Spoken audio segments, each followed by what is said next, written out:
So I was able to go to Akron yesterday, and I got the Matilda book, and I thought I would read a chapter a day so we could finish it, because I know how much you guys were enjoying it. I don't remember if you guys, I know a lot of you were not here the last time I read it, so I'm just gonna review what happened real quick. Matilda is in school and she's very, very smart. Her parents and her principal are not very nice to her, but she has lots of friends and her teacher is very, very kind to her. And when we left off, Matilda's friend Lavender had found a newt, and Miss Trunchbull was coming into Matilda's classroom to teach, and Lavender thought it would be a good idea to put the newt in Mrs. Trunchbull's water jug. So, we're going to find out what happens next. The next chapter is called The First Miracle. So, here we go. Matilda sat down again at her desk. The Trunchbull seated herself behind the teacher's table. It was the first time she had sat down during the lesson. Then she reached out and handed a hand and took hold of her water jug. Still holding the jug by the handle, but not lifting it yet, she said, "I have never been able to understand why small children are so disgusting. They are the bane of my life. They are like insects. They should be got rid of as early as possible. We get rid of flies with fly spray by hanging up fly paper. I have often thought of inventing a spray for getting rid of small children. How splendid it would be to talk into a classroom with a gigantic spray gun in my hand and start pumping it. Or better still, some huge strip of sticky paper. I would hang them all around the school and you'll all get stuck to them, and that would be the end of it. Wouldn't that be a good idea, Miss Honey?" Excuse me. "If that meant to be a joke, headmistress, I don't think it's very funny," Miss Honey said from the back of the classroom. "You wouldn't, would you, Miss Honey?" the Trunchbull said. "And it's not meant to be a joke. No idea of a perfect school, Miss Honey, is one that has no children at it at all. One of these days I shall start up a school like that. I think it will be very successful.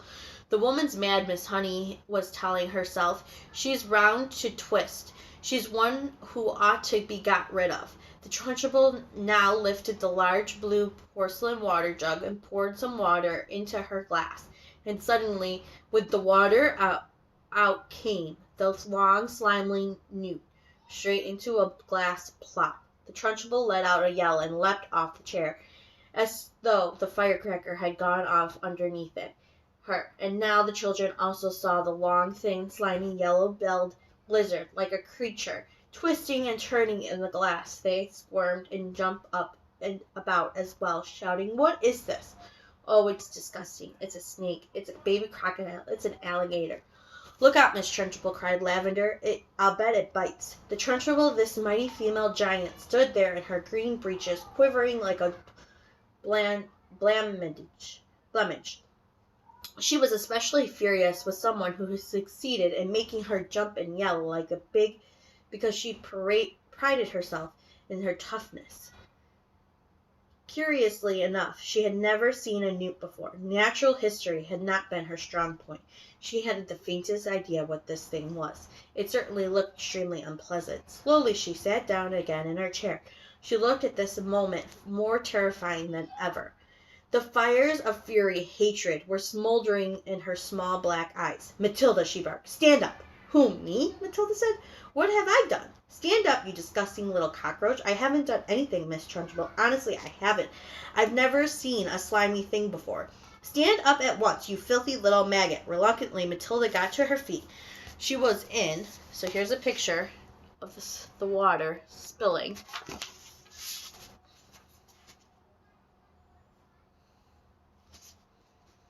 Or not spilling, the newt in the cup.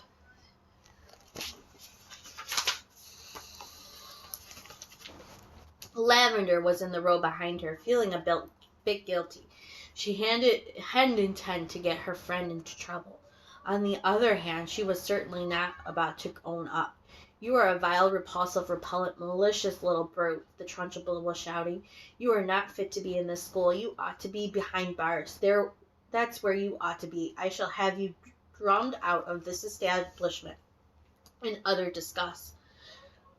I shall have the prefects chase you down the corridor and out of the front door with the hockey sticks. I shall have the staff escort you home under an armed guard, and then I shall make absolutely sure you were sent to a reformatory for delinquent girls for a minimum of 40 years. The Trunchbull was in such a rage that her face had taken on a boiled color, and little flecks of froth were gathering at the corner of her mouth. But she was not the only one who was losing her cool. Matilda was beginning to see red. She didn't in the least mind being accused of having done something that she had actually done. She could see the justice in that. It was, however, totally new an experience for her to be accused of a crime that she definitely had not committed. She had absolutely nothing to do with it, this beastly creature in her glass. By golly, she thought, the rotten Trunchbull isn't going to pin this one on me. I didn't do it, she screamed. Oh, yes, you did, the Trunchbull roared back. Nobody else could have thought up a trick like this. Your father was right to warn me about you. The woman seemed to have lost control of herself completely. She was ranting like a maniac. You are finished in this school, young lady, she shouted. You are finished everywhere. I shall personally see to it that you put away in a place where not even the crows can land their droppings on you. You will probably never see the light of day again. I'm telling you I didn't do it, Matilda screamed. I've never even seen a creature like that in my life. There's a picture of Miss Trunchbull yelling at poor Matilda, who did not put the newt in the glass. You have put a crocodile in my drinking water, the Trunchbull yelled back. There's no worse crime in the world against your headmistress. Now sit down and don't say a word. Go on, sit down at once. But I'm telling you, Matilda, refusing to sit down, I am telling you to shut up, the Trunchbull roared. If you don't shut up at once, I sit down, I shall remove my belt and let you have it with the end that has the buckle. Slowly Matilda sat down. Oh, the rottenness of it all, the unfairness. How dare they expel her for something she hadn't done? Matilda felt herself getting angrier and angrier and angrier, so unbearably angry that something was bound to explode inside her very soon. The newt was still squirming in the tall glass of water. It looked horribly uncomfortable. The glass was not big enough for it. Matilda glared at the Trunchbull. How had she hated her and glared at the glass and newt in it? She longed to march up and grab the glass and tip the contents newt and all over the Trunchbull's head. She trembled to think that the Trunchbull would do that to her if she did that. The Trunchbull was sitting behind the teacher's table, staring at the mixture of horror and fascination at the newt wiggling in the glass. Matilda's eyes were also riveted in glass, and now that quite slowly there began to creep over Matilda a most extraordinary, peculiar feeling. The feeling was mostly in her eyes. A kind of electricity seemed to be gathering inside them. A scene of power was brewing in those eyes of hers. Feeling a great strength was settling itself deep inside her eyes. And there was also another feeling which is something else altogether, and which she could not understand. It was like flashes of lightning. Little waves of lightning seemed to be flashing out of her eyes. Her eyeballs were beginning to get hot, as though very fast energy was building up somewhere inside them. It was an amazing sensation. She kept her eyes steadily on the glass, and now the power was concentrating itself on a small part of each eye, growing stronger and stronger, and it felt as though millions of tiny little invisible arms with hands on them were shooting out eyes towards the glass of staring at. Tip it, Matilda whispered. Tip it over. She saw the glass wobble. It actually tilted backwards a fraction of an inch, then righted itself again, and kept pushing at it with all the millions of invisible little arms, hands reaching out from eyes, feeling the power that was flashing straight into two little black dots in the very center of her eyeballs. Tip it, she whispered again. Tip it over. Once more, the glass wobbled. She pushed harder still, willing her eyes to shoot out more power. Then, very slowly, so slowly she could hardly see it happening, the glass began to lean backwards, farther and farther and farther backwards, until it was balancing on the edge of its base. And there it teetered for a few seconds before finally toppling over, falling with a sharp twinkle on the desktop. The water in it was squirming newt splashed out all over Miss Trunchable's enormous bosom. The headmistress let out a yell that must have rattled every window pane in the building. For a second time in the last 5 minutes, she shot out her chair like a rocket. The newt clutched desperately at the cotton smock, clung in little claw-like feet. The Trunchable looked down and saw it was her, bellowed even lavender with a swipe of her hand. She handed the floor beside Lavender's desk very quickly, ducked down and picked up and put it into her pencil box for another time. A newt, she decided, was a useful thing to have around. The Trunchable, in her face more like a boiled ham than ever, was standing before the glass quivering with fury. Her massive bosom was heaving in and out. Splash of water down in front of her made her dark wet patch that barely soaked right through her skin. "Who did this?" she roared. "Come on, own up, step forward. You won't escape this time. Who was responsible for this dirty job? Who pushed over this glass?" Nobody answered. The whole room remained silent as a tomb. "Matilda," she roared, "it was you. I know it was you."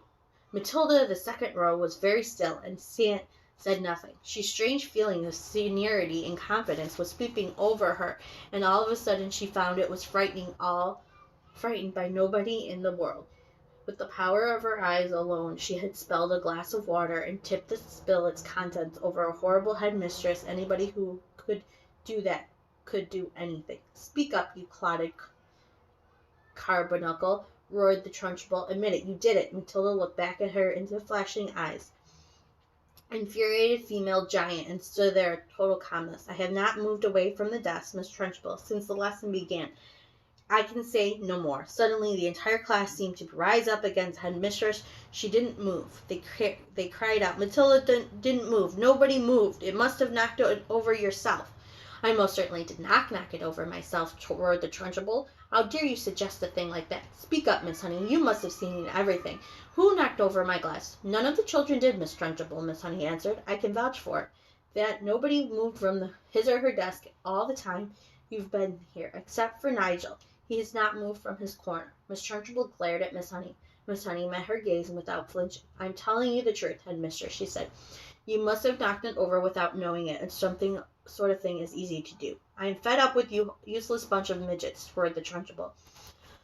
"I refuse to waste any more time of my precious time in here." And with that she marched out of the classroom, slamming the door behind her. She was stunned in the silence of the followed Miss Honey, walked up to the front of the class, and stood behind her table. "Phew," she said. "I think you've had enough school for one day, don't you? The class is dismissed. You may all go out into the playground and wait for your parents to come take you home." That's the end of that chapter. Tomorrow we will read the second miracle. I hope you're all doing well. I miss you all. Enjoy your night.